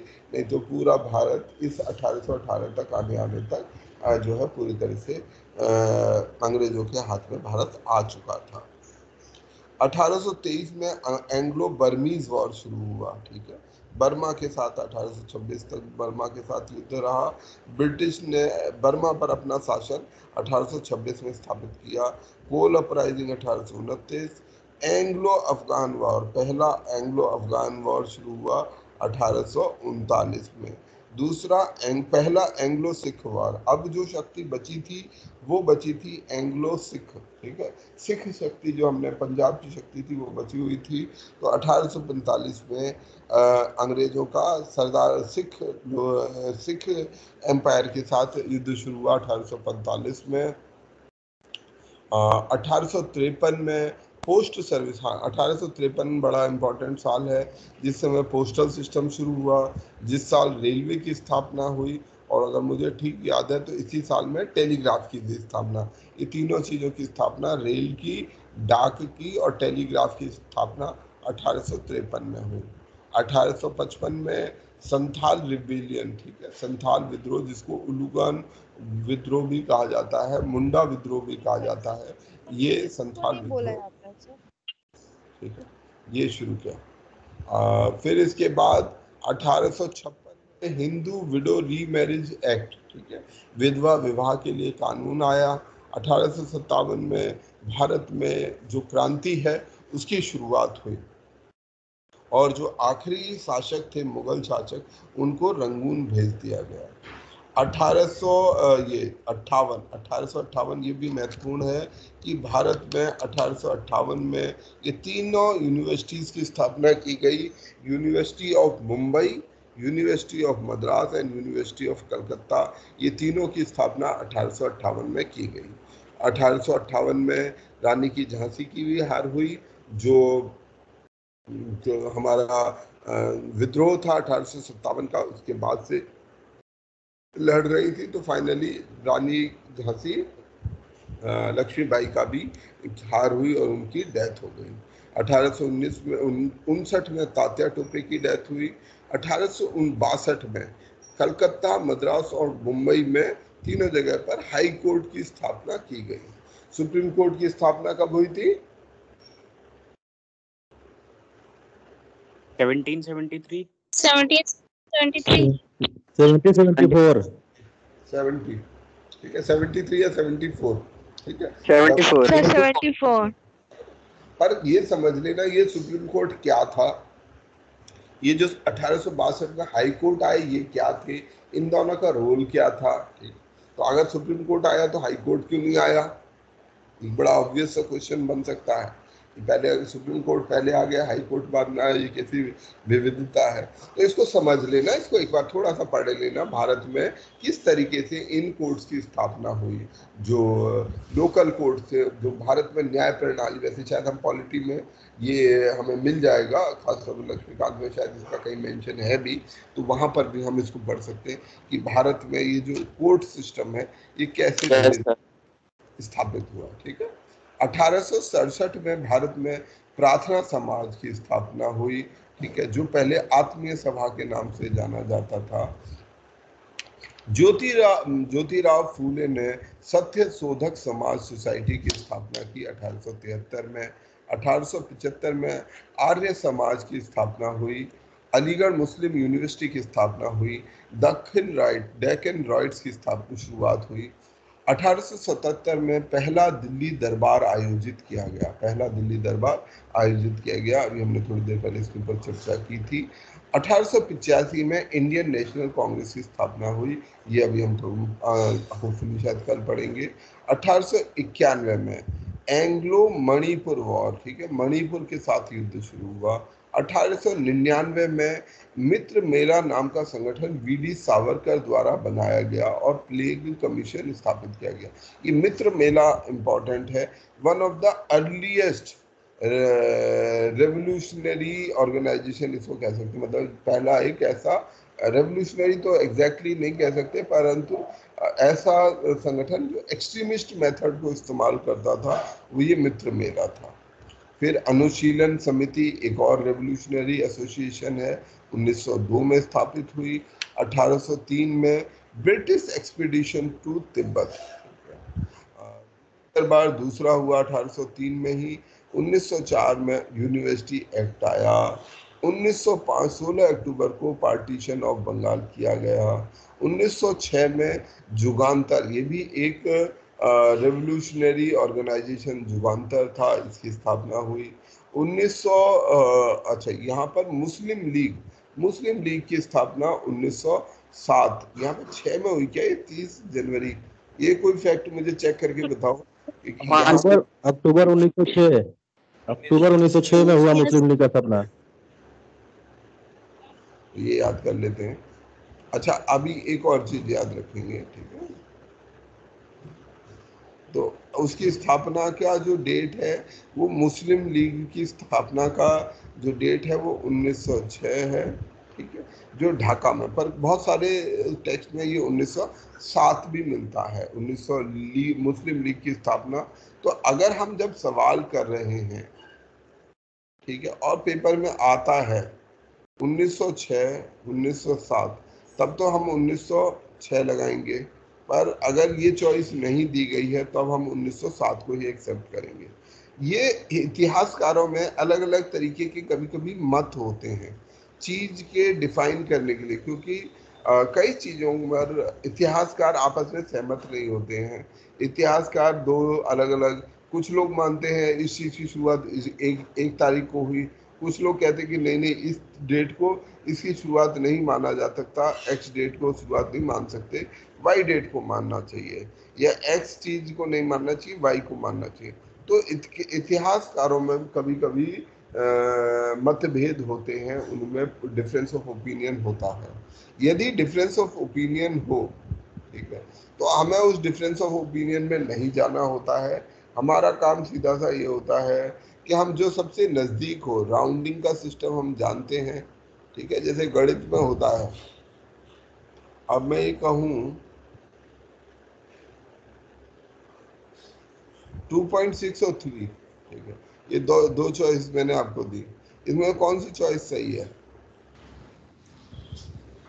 सर दोनों ही सही है सर, क्योंकि अप्रॉक्स में है दोनों। हाँ, पर ये डिपेंड इस पर करेगा कि इसके साथी कौन कौन है। सर राउंड ऑफ ले लो 3 वजह से। अगर मैं किसी चीज का सवाल का जवाब आपसे पूछूं, मान लीजिए आपके मैंने एक इम्तिहान दिया कि, और उस इम्तिहान में 5 में से किसी बच्चे को 2.6 नंबर प्राप्त हुए, 5 में से 2.6 नंबर प्राप्त हुआ। अब मैंने ये पूछा कि उस बच्चे के कितने नंबर आए। अगर मैंने ये चॉइस ऐसे दे रखी है 2.6, 2.7, 2.8, 2.9, तो ये उत्तर सही है। अगर मान लो ये चॉइस ही मैंने नहीं दे रखी, मैंने चॉइस ये दे रखी है 2, 3, 4, 5, तो हम इसमें से 2 चॉइस को नहीं ले सकते। क्यों नहीं लेंगे?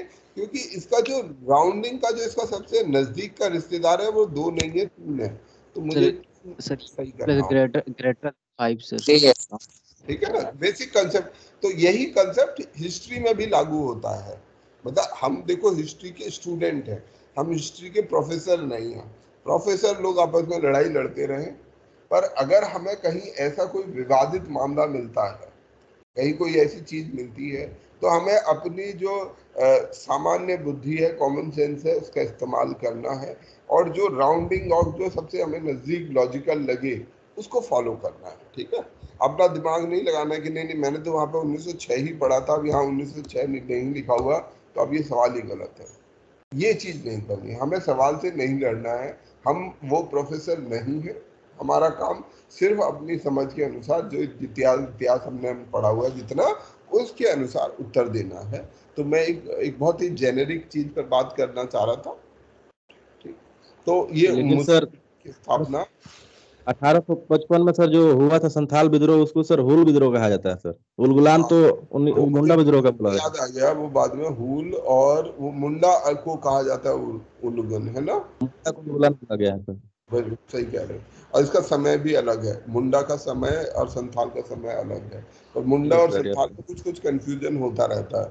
ये तुमने ठीक पॉइंट किया। मुझे उस समय भी जब मैं बोल रहा था तब भी मुझे ये रियलाइज हो गया था कि मैं कुछ गलत कह रहा हूँ। ठीक, सर एक क्वेश्चन और पूछना था sir. Vasco da gamma Bharat 17 मई को आया था या 20 मई को आया था? 14 मई।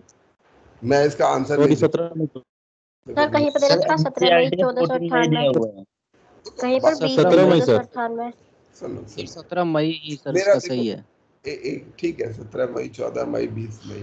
देखो इतिहास को ना इसके पॉइंट ऑफ व्यू को समझो, है ना। डेट्स या चीजों की रिलेवेंस होती है, क्रोनोलॉजी की इतिहास में विशेषता है। पर ना इतिहास का एक अपना एक लॉजिक होता है। इतिहास में ना ये इम्पोर्टेंट डेट्स इतनी इम्पोर्टेंट नहीं होती, कभी कभी डेट्स इम्पोर्टेंट हो जाती है बिकॉज उनका एक इम्पैक्ट होता है। Date should have some impact on that history. अगर उसका कोई इतिहास का असर है तो वो हमारे लिए ज्यादा महत्वपूर्ण हो जाता है, अन्यथा डेट्स इतनी इम्पोर्टेंट नहीं होती। कम से कम यूपीएससी का जो नजरिया है वो ऐसा ही है। यूपीएससी आपके लिए, क्योंकि इतिहास जो है it's made of concept not of dates.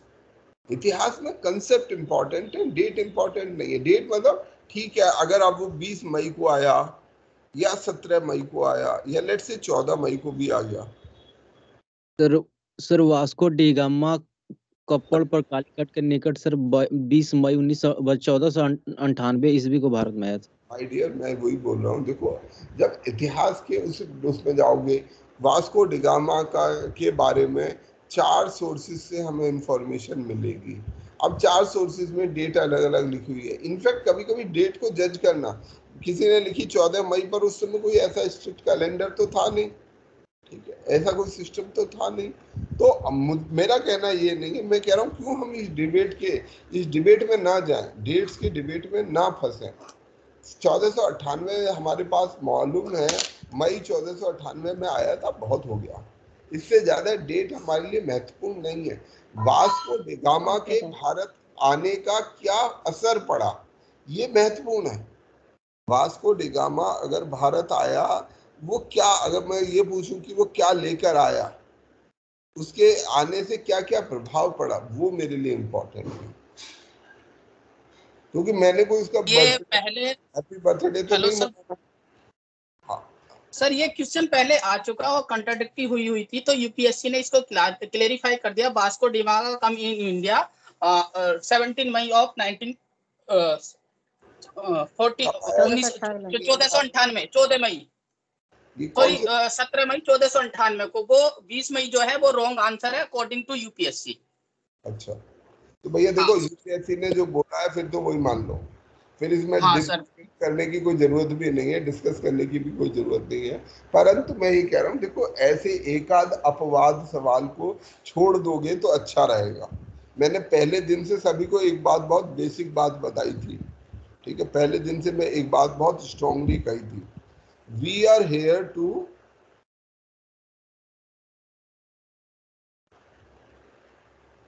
Become, क्या बनना है हमें?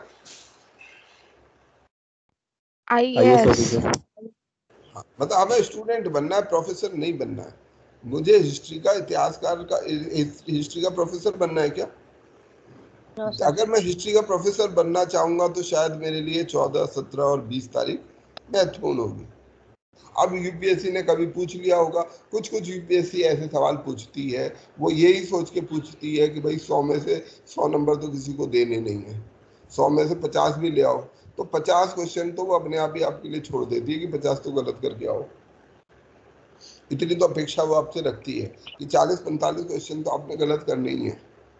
तो ऐसे क्वेश्चनों को आप इस कैटेगरी में ले जाओ, इन 40-45 में, ठीक है, जो जरूरत से ज्यादा बाल की खाल वाले क्वेश्चन है, ठीक है। हमारा जो काम है वो बाल तक ही है, बाल क्या, उसके भी बेसिक तक जाओ। यूपीएससी खुद कहती है 10वीं तक का पढ़ के आ जाओ, बस 10वीं से ज्यादा मत पढ़ के आना। तो हम काहे के लिए ज्यादा पढ़े? अगर हम उसमें पीएचडी करने लगेंगे तो क्या हो जाएगा, पता चला वास्को डी गामा पर भी ही हम पीएचडी करते रह गए और रेलगाड़ी निकल गई। हमें वास्को डी गामा पीएचडी करनी है या आईएएस बनना है? सर आईएएस बनना है। पीएचडी तो कर ली नहीं है हमने, तो क्यों हम इस विवाद में? कभी कभी कुछ चीजों को जीवन में इग्नोर करना जरूरी होता है, ये सीखना भी बहुत जरूरी होता है कि किस चीज को दरकिनार किया जाए, एक साइड किया जाए कि भाई छोड़ो इसको, एक तरफ करो, आगे बढ़ो। अगर आप उससे लिप्त हो जाओगे, उससे अटके रहोगे, तो आप अपने, उसका तो कोई दिक्कत नहीं, आप अपना नुकसान कर रहे हो, जो आपका मूल गोल था वो भटक रहे हो, ठीक है। चलो, तो अब वास्को डी गामा से आगे बढ़ते हैं, ठीक है। आया सूरत स्प्लिट, ठीक है, 1907 का ये महत्वपूर्ण घटना है सूरत स्प्लिट, जिसने कांग्रेस का पहला विभाजन किया। 1907 में जो इंडियन नेशनल कांग्रेस 1985 में बनी थी, उसका पहला विभाजन 1907 में हुआ। 1908 में अलीपुर बॉम्ब केस हुआ। मॉर्ले मिंटो रिफॉर्म, जो भारत में पहले रिफॉर्म आए, ठीक है, वो थे Morley Minto reform. Morley Minto reform, ये मॉर्ले मिंटो, मॉर्ले कौन है? ये जितने भी आएंगे, मॉर्ले कौन है? मिंटो कौन? तो गवर्नर जितने गवर्नर, ये जितने भी नाम आएंगे ना, मॉर्ले मिंटो, इसके बाद मॉर्ले मिंटो के बाद अगला आएगा वो मॉन्टेग्यू चेम्सफोर्ड, और उसके बाद तीसरा वाला आएगा। तो ये जो नाम है, ये किस किस के नाम है? मिंटो इज गवर्नर जनरल, ठीक है, और सेक्रेटरी ऑफ स्टेट वो है मॉर्ले, इसलिए इसको मॉर्ले मिंटो रिफॉर्म बोला जाता है। तो इस नाम में ही हम दोनों के नाम याद कर सकते हैं। 1909 में कौन था सेक्रेटरी ऑफ स्टेट? मॉर्ले। यह नाम याद मॉर्ले थे सर, ठीक है। तो मॉर्ले उस समय सेक्रेटरी ऑफ स्टेट थे। 1919 में कौन थे गवर्नर जनरल और कौन थे? Lord Minto. 1919 Montague Chelmsford. Montague कौन थे? सेक्रेटरी ऑफ स्टेट मॉन्टेग्यू, और चेम्सफोर्ड यहाँ के गवर्नर जनरल। मैं ठीक बता रहा हूँ ना, गलत तो नहीं बता रहा? No sir. Yes sir. ठीक है, तो हमारे को याद करने का मतलब, मैं यहाँ पे ये नहीं बताना चाह रहा सेक्रेटरी, मैं कह रहा हूँ कई बार कई चीज़ों से हमें कुछ चीज़ें याद हो जाती हैं, उनको याद करने की अलग से जरूरत नहीं पड़ती, पढ़नी नहीं चाहिए कि हम याद कर रहे हैं सेक्रेटरी ऑफ स्टेट। कई चीज़ों के बस रिलेवेंस है, जो इम्पोर्टेंट टाइम के सेक्रेटरी ऑफ स्टेट्स होंगे। सारे सेक्रेटरी ऑफ स्टेट्स के नाम नहीं आएंगे, कुछ के आ सकते हैं जिनकी महत्वपूर्ण उस समय पर भूमिका रही भारत के कॉन्टेक्स्ट में, ठीक है। तो हमारे फिर ये आगे मॉर्ले मिंटो रिफॉर्म 1911 में बंगाल के पार्टीशन को वापस ले लिया गया।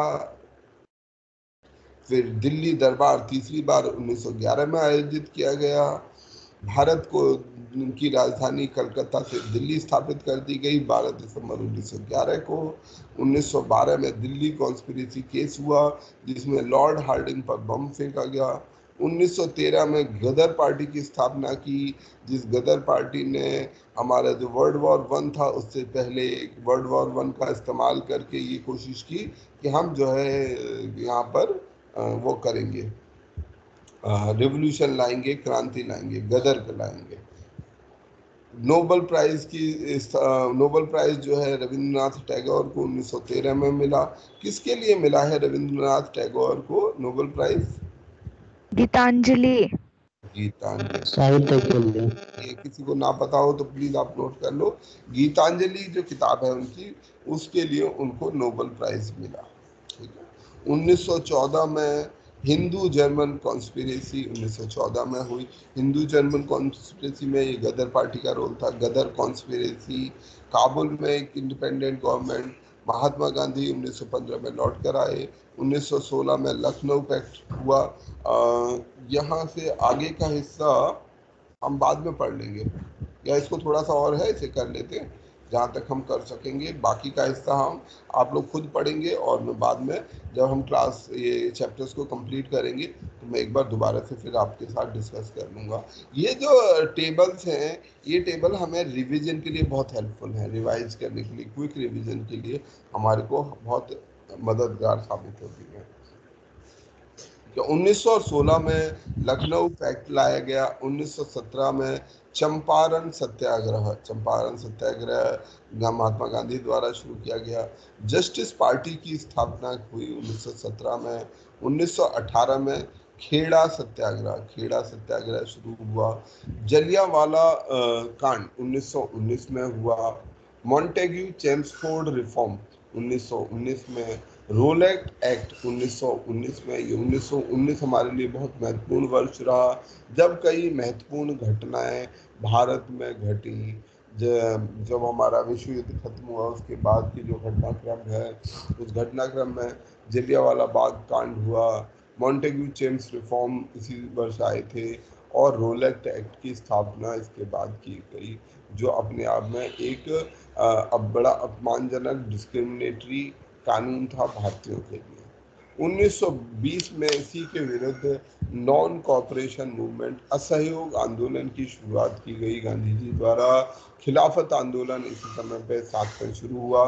1922 में ये जो असहयोग आंदोलन था 5 फरवरी, अब इस डेट को इम्पोर्टेंट याद करना पड़ेगा, तो याद करना पड़ेगा because it's an important date that change the course of Indian history. 5 फरवरी 1922 को जब जो है असहयोग आंदोलन भारत का एक बहुत बड़ा सफल आंदोलन था 1919 में 1920 में जो शुरू हुआ था, और इस असहयोग आंदोलन के कारण अंग्रेजों पर भारी दबाव पड़ रहा था, परंतु गांधी जी ने इस आंदोलन को एकदम से वापस ले लिया। तो वो बहुत बड़ा एक बदलाव का बिंदु रहा भारत के इतिहास में, और वो ये चौरी चौरा इंसिडेंट है, और इस चौरी चौरा इंसिडेंट की जो डेट है वो है 5 फरवरी 1922। HSRA की स्थापना हुई, हिंदुस्तान सोशलिस्ट रिपब्लिक एसोसिएशन 1924, जो भगत सिंह, राजगुरु सुखदेव और चंद्रशेखर आजाद इनके द्वारा बनाई गई थी। काकोरी कांड जो था, काकोरी की घटना, काकोरी कॉन्स्पिरेसी 1925 में हुई। 1927 में महाड़ सत्याग्रह, जिसमें डॉक्टर अंबेडकर ने महाड़ पौंड, महाड़ तालाब पर अपने लिए पीने का पानी, ठीक है, कि हम क्योंकि उस समय पर जो अनटचेबल, सो कॉल्ड अनटचेबल लोग थे, उनको हमारा जो पानी है वो पीने की अनुमति तक नहीं थी। जो मतलब जो तालाब थे, कुएं थे, उनका पानी तक भी लेने की अनुमति नहीं थी।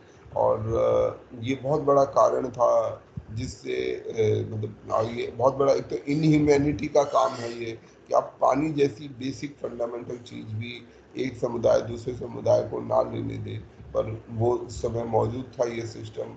जानवर वहाँ से पानी पी सकते थे, परंतु एक इंसान और बहुत बड़ा समुदाय, एक आदमी नहीं, हम जिनकी बात कर रहे हैं 25% आबादी के हिस्से को आप वहाँ से पानी लेने की अनुमति नहीं देते थे। तो ऐसे में उनका जीवन बहुत सारे कष्टों से भरा रहा होगा, बहुत सारी बीमारियों से भरा रहा होगा।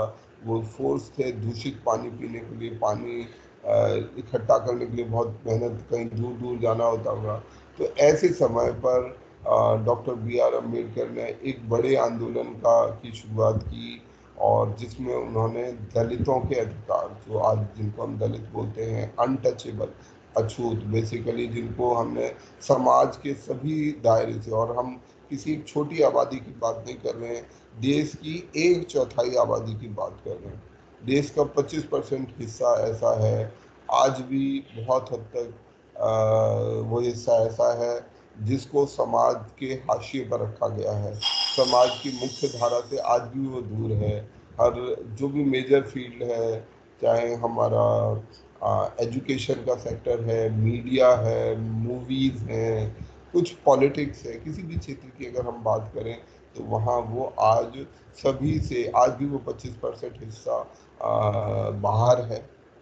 तो उसी हिस्से को, उसी समुदाय के लिए डॉक्टर अम्बेडकर ने ये काम शुरू किया था, और 1927 में महाड़ सत्याग्रह के जरिए से उन्होंने इस चीज़ को, मतलब एक तरीके से लोगों ने इकट्ठा होकर उस तालाब से पानी पिया। तो एक बहुत बड़ा आंदोलन था 1927 का, बहुत बड़ी घटना है 20 मार्च 1927 को, और हम सबको याद रखना चाहिए कि कितना महत्वपूर्ण ये काम है, जिसने लोगों के जीवन में एक कम से कम न्यूनतम बराबरी की शुरुआत की। न्यूनतम मतलब ये एट्रोशियस है, ये कितना दुखद है कि हम आबादी के एक हिस्से को बुनियादी, मतलब पानी कितनी बुनियादी चीज़ है, उस तक से भी वंचित रखना चाहते हैं, उस पर भी अपना कब्जा रखना चाहते हैं। तो ये काम डॉक्टर अम्बेडकर ने किया। ये योगदान है डॉक्टर अम्बेडकर का कि किस तरीके से उन्होंने इतिहास के इतने बड़े हिस्से के लोगों को वापस शामिल करने के लिए एक लड़ाई लड़ना शुरू किया। ठीक है, तो 1927 वही दिन था जब उन्होंने ये लड़ाई लड़नी शुरू की। तो आज की क्लास को अभी हम यहीं समाप्त करते हैं, और आप लोग यहाँ से आगे पढ़ लीजिएगा। हमने लेसन नंबर 4 कंप्लीट कर लिया है। नहीं, लेसन हमने कौन सा कर लिया? हाँ, ये हम जो है लेसन नंबर 4 है ये, I think so, early political organization, यहाँ से हम कल पढ़ना शुरू करेंगे, ठीक है? और आप लोग भी सर एक मेहनत सवाल करिए, है। ठीक है? सर एक सवाल है। सर पूछिए, सर असाइनमेंट का क्विक क्वेश्चन सवाल नहीं आ पूछिए। Sir sir JPSC sir PT निकलने की संभावना है सर, मेंस की तैयारी कैसे करें? मेंस की तैयारी कैसे करें? Yes sir. ऐसा करेंगे, अच्छा चलो अभी 2 मिनट ही लूंगा कि देखो, सबसे पहला ये समझो, जितनी तुमने पढ़ाई करी है इसे कंसोलिडेट करना है तुम्हें। सबसे पहली चीज, अब आपको लिखना आना चाहिए। लिखने की कला पर आज से जिसको भी लग रहा है कि वो मेंस लिखना चाहता है, लिखना शुरू करो, ठीक है? लिखने का काम शुरू करो, एक एक क्वेश्चन पढ़ो, एक एक फैक्ट करो। मैंने महाड़ सत्याग्रह बोला, इस पर लिखो। सोचना आसान होता है, पर जब हम लिखने की कोशिश करेंगे तब हमारे हाथ पैर कांपेंगे। तो लिखना शुरू करो, लिखने की प्रैक्टिस ज़्यादा से ज़्यादा करो। मुझे भी शेयर कर सकते हो या मुझे बता सकते हो, मैं एक सैंपल बना के बता सकता हूँ कि आपको लिखते समय। एक काम करेंगे, कल आप सभी क्लास में मौजूद रहना, इस पर थोड़ी देर चर्चा कर लेंगे, क्योंकि मेंस कई लोगों को लिखना होगा। तो 15-20 मिनट या आधा घंटा लगाकर हम इस पर चर्चा कर लेंगे कि हमें मेंस में आंसर राइटिंग कैसे करनी है, ठीक है? Okay sir. Thank you sir.